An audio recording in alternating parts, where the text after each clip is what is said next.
మన ఆరోగ్యానికి ఎంతో మేలు చేసే రాగులతో ఇడ్లీలు. ఈ ఇడ్లీలు చాలా స్పాంజ్‌గా, చాలా స్మూత్‌గా వస్తాయండి. అంత టేస్ట్‌గా అయితే ఉంటాయి.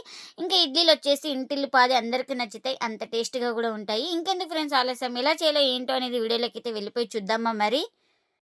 ముందుగా ఒక బౌల్ అయితే తీసుకొని అందులోకి 1:30 కప్పు రాగులైతే వేసుకోవాలి. అలాగే ఇందులోకి హాఫ్ కప్పు బియ్యం అయితే వేసుకోవాలి. మీరు రేషన్ బియ్యం అయినా నార్మల్ బియ్యం అయినా వేసుకోవచ్చు. వీటిని అయితే ఒక 2 సార్లు శుభ్రంగా వాష్ చేసుకుందాం. బాగా ఇలా ప్రెస్ చేసుకుంటూ మనం రాగులు బియ్యాన్ని బాగా కడుక్కోవాలి. డస్ట్ అయితే ఉంటుంది కదా, ఒక 2-3 సార్లు కానీ కడుక్కోవచ్చు. ఇంకా ఇప్పుడు ఈ వాటర్ని అయితే వంపేస్తున్నా. ఇంకా నేను ఇక్కడ 3 సార్లు అయితే బాగా వాష్ చేసుకొని వాటర్ని వంపేసుకున్న తర్వాత ఇందులోకి ఇంకా మునిగే వరకు అయితే వాటర్ అయితే వేసుకోవాలి. చూడండి, ఒకసారి మొత్తం ఇలా బాగా కలిపేసుకొని ఈ రాగుల్ని ఇంకా ప్లేట్ అయితే పెట్టేసుకొని ఒక 6 అవర్స్ అయితే నానబెట్టేసుకోవాలి. ఇప్పుడు మరొక బౌల్ అయితే తీసుకొని అందులోకి హాఫ్ కప్పు మినపప్పు అయితే వేసుకుంటున్నా. ఈ మినపప్పును కూడా ఒక 2 సార్లు శుభ్రంగా వాష్ చేసుకోవాలి. ఇంకా ఇప్పుడు 2 సార్లు బాగా వాష్ చేసుకున్న తర్వాత వాటర్ అన్ని వంపేసుకున్నాను. ఇందులోకి ఇప్పుడు ఒక హాఫ్ టీ స్పూన్ దాకా మెంతులు కూడా వేసుకుంటున్నా. ఇంకా మెంతులు వేసుకొని ఇందులోకి మంచినీళ్ళు అయితే మునిగే వరకు అయితే వేసుకుంటున్నా.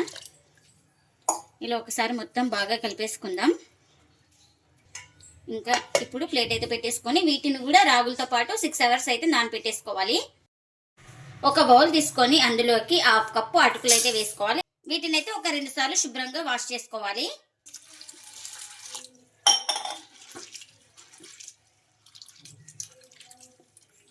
వాటర్ని వంపేసుకున్న తర్వాత ఇందులోకి మునిగే వరకు మంచి నీళ్ళు అయితే వేసుకుంటున్నా. ఇలా ఒకసారి మొత్తం బాగా కలిపేసుకొని ఇంకా ప్లేట్ అయితే పెట్టేసుకొని ఒక 10 నిమిషాలు అయితే నానబెట్టేసుకోవాలి. ఇంకా ఇప్పుడు ఒక 6 గంటల తర్వాత అయితే చూపిస్తున్నాను. చూడండి, రాగులు బియ్యం బాగా నానిపోయినాయి మనకు. ఇంకా వీటిని ఒకసారి ఇలా బాగా అనేసుకొని ఇంకా వాటర్ అన్ని వంపేసుకుందాం.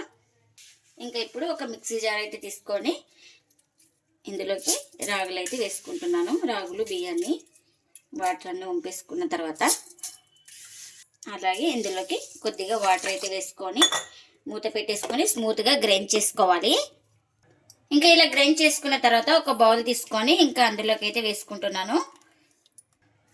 ఇంకా ఒకసారి అయితే గ్రైండ్ అవ్వదనేసి ఇంకా నేను ఇక్కడ 2 టైమ్స్ అయితే గ్రైండ్ చేసుకుంటున్నాను. ఇంకా మిగిలిన వాటిని కూడా వేసుకుంటున్నా. ఇంకా అలాగే కొద్దిగా వాటర్ అయితే వేసుకొని ఇంకా దీన్ని కూడా స్మూత్గా గ్రైండ్ చేసుకోవాలి. ఇంకా మిగిలింది కూడా ఇందులోకి అయితే వేసుకుంటున్నాను గ్రైండ్ చేసుకున్న తర్వాత. ఇంకా మినపప్పు కూడా 6 అవర్స్ తర్వాత అయితే ఇంకా బాగా నానిపోయినాయండి. ఇంక ఇప్పుడు ఈ వాటర్ని అయితే వంపేసుకుంటున్నా. ఇంకా ఇప్పుడు ఇదే జార్లో ఇంకా మినపప్పును కూడా వేసుకుంటున్నా.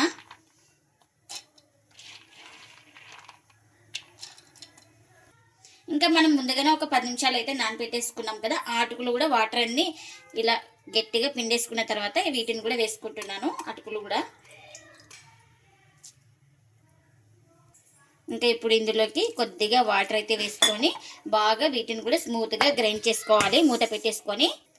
ఇంకా ఈ మినపప్పు కూడా గ్రైండ్ చేసుకున్న తర్వాత ఈ పేస్ట్ని కూడా ఇందులోకి అయితే వేసుకుంటున్నాను. ఇంకా ముందుగా రాగి పిండిలోకి వేసుకోవాలి ఈ పేస్ట్ని కూడా. ఇంకా ఇప్పుడు నేను ఇక్కడ చేతితోనే బాగా కలుపుతున్నాను.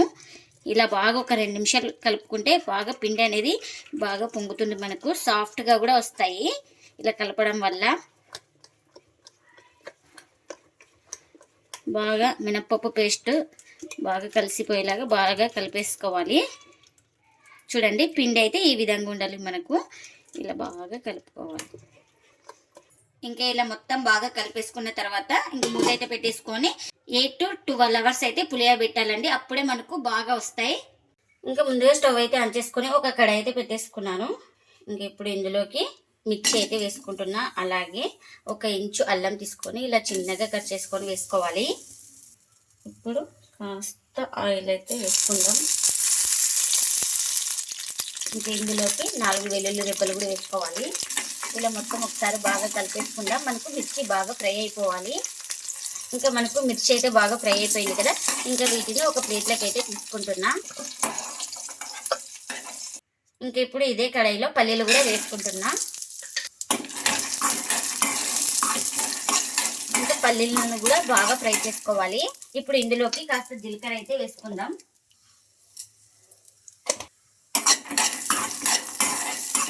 ఇంకా చూడండి పల్లీలు కూడా బాగా ఫ్రై అయిపోయినాయి కదా. ఇంకా ఇప్పుడు స్టవ్ అయితే ఆఫ్ చేసుకొని పూర్తిగా చల్లారిన తర్వాత అయితే గ్రైండ్ చేసుకోవాలి.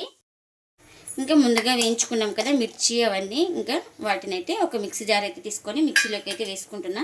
ఇప్పుడు అలాగే ఇందులోకి వేయించుకున్న పల్లీలు కూడా వేసుకోవాలి.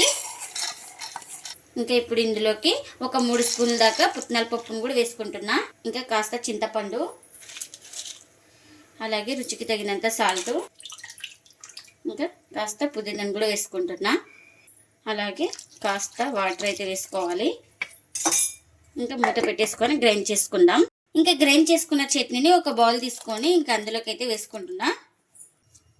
ఇంకా చట్నీకి పోపు అయితే పెట్టేసుకున్నాను. ఆ పోపును కూడా చట్నీలోకి అయితే వేసుకుంటున్నా. మనకు చట్నీ అయితే రెడీ అయిపోయింది. ఇంకా నేను ఇక్కడ ఓవర్ నైట్ అయితే పిండిని అయితే పులియబెట్టినాను.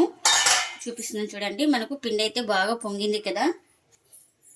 చూడండి ఎంత బాగా పొంగిందో. ఇంకా మనకు పిండి కూడా బాగా పులిసింది. ఇంకొకసారి పిండి మొత్తాన్ని బాగా కలిపేసుకుందాం ఇలా. ఇంకా ఈ పిండిని అయితే ఒకటే డైరెక్షన్లో అయితే కలుపుకోవాలి. మళ్ళీ రివర్స్ అయితే పోకూడదు. మనం ఎలా కలుపుతున్నామో అటువైపే కలుపుకోవాలి. ఇంకా మనకు పిండి ఎంత కావాలో అంత తీసుకోవాలి.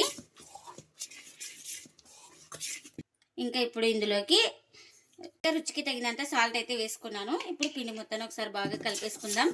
మనకు ఇందులోకి ఏం సోడా పొడి ఏం అవసరం అయితే లేదు. ఇన్స్టెంట్గా చేసుకుంటే అవన్నీ వేసుకోవాలి. ఇంకా పిండి అయితే మనకు పర్ఫెక్ట్గా సరిపోయింది. చూడండి నేను ఇక్కడ ఇడ్లీ చేస్తున్నాను కాబట్టి బ్యాటర్ అయితే ఇలా ఉండాలి.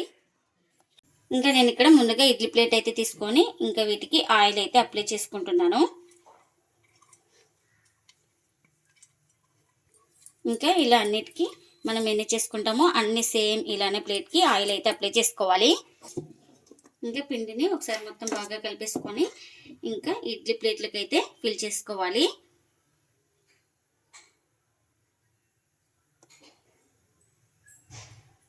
ఇలా కొంచెం ఇలా సెట్ చేసుకోవాలి.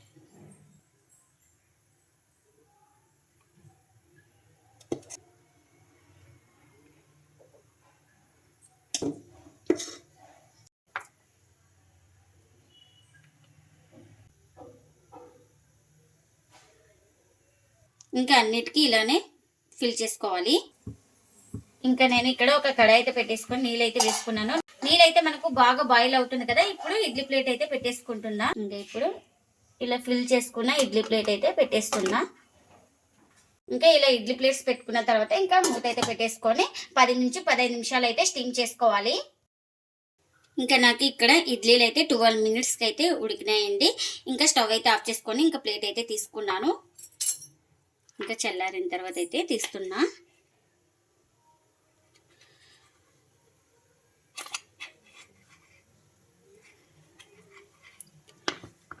ఇంకా చూడండి ఇడ్లీలు అయితే చాలా సాఫ్ట్గా ఉన్నాయి. మనం సోడా పొడి వేయలేదు, ఏం వేయలేదండి.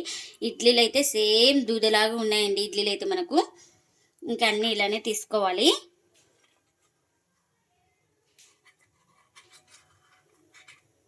ఇడ్లీలు అయితే రెడీ అయిపోయినాయండి. ఇవి హెల్త్ కూడా చాలా మంచిది.